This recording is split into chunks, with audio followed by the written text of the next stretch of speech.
กองประชุมใหญ่ครั้งที่1ของคณะภาคฮักฐานแผนกอุตสาหกรรมและการค้าแขวงได้เปิดขึ้นอย่างเป็นทางการในวันที่11พฤศจิกายน2025นี้อยู่ห้องประชุมแผนกของตน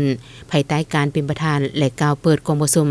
โดยสหายคอนสวรรค์สุขเสริมเลขาคณะภาคฮักฐานแผนกอุตสาหกรรมและการค้าแขวงให้เกียรติเข้าร่วมของสหายบุญเลี้ยงดวงสะเภาทองห้องประธานคณะกรรมการปกครองแขวงมีประธานคณะภาคฮักฐานเลขาหน่วยภาคสมาชิกภาคที่ขึ้นกับและต่างหน้าคณะภาคฮักฐานออมข้างถึกเชิญเข้าร่วม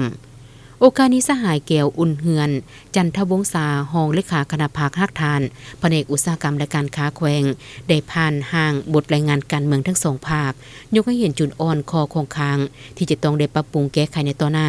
คณะภาคฮักฐานแผนกอุตสาหกรรมและการค้าแขวงเป็นฮักฐานภาคหนึ่งขึ้นกับองค์คณะภาคแขวงได้รับห้องตามมติตกลงฉบับเลขที่366ทับโคโปโพโคลงวันที่2สิงหาคม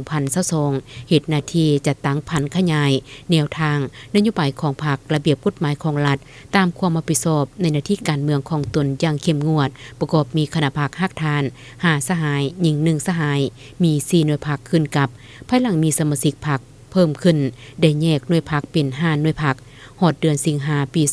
2025ภายหลังการยุบโฮมแผนกพลังงานและบ่แฮ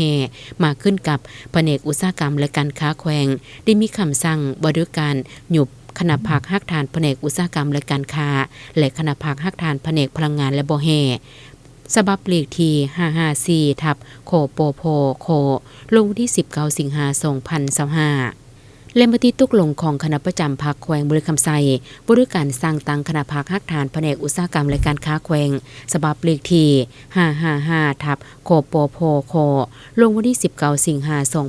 2025ประกอบมี12หน่วยพรรคขึ้นกับกวมเอา10คะแนนภายในแผนกสภาการค้าอุตสาหกรรมแขวงรัฐวิสาหกิจไฟฟ้าสาขาแขวงปัจจุบันมีสมาชิกพรรคทั้งหมด156สหายหญิง45สหายสำรอง2สหายหญิง1สหายตัวแขวงมีโรงงานอุตสาหกรรมปรุงแต่งที่อยู่ในความรับผิดชอบของแขนงอุตสาหกรรมและการค้าทั้งหมด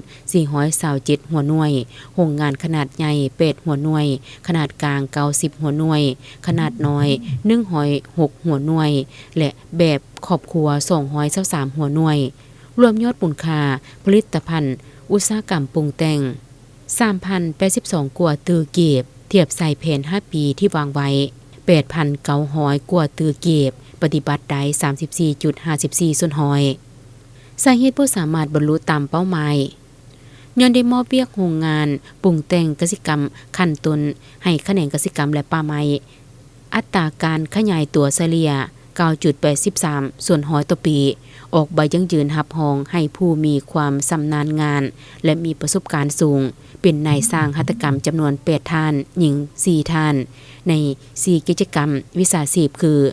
กิจการเจียวบองและหนังเค็มปรุงแต่งยาพื้นเมืองแกะสลักไม้ตำหูกและจักสานมีตลาดทั้งหมด40แห่งเทียบใส่ซุ้มปีพันมาเพิ่มขึ้น9แห่งตลาดใหญ่2แห่งตลาดกลาง7แห่งตลาดน้อย6แห่งตลาดชุมชน25แห่งและจุดแลกเปลี่ยนซื้อขายสินค้าจำนวน7จุดมีศูนย์การค้าจำนวน2แห่งและห้างสรรพสินค้าจำนวน12แห่ง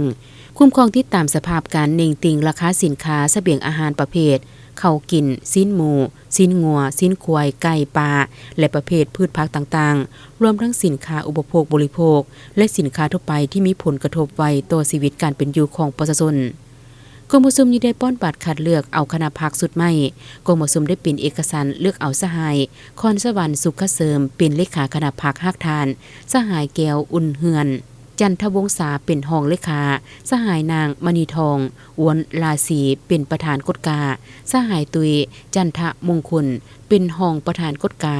สหายสุขสาครบัวทองสหายภูสอนทัดลาพรและสหายพุทธวงศ์ศรีสวัสดิ์เป็นกรรมการ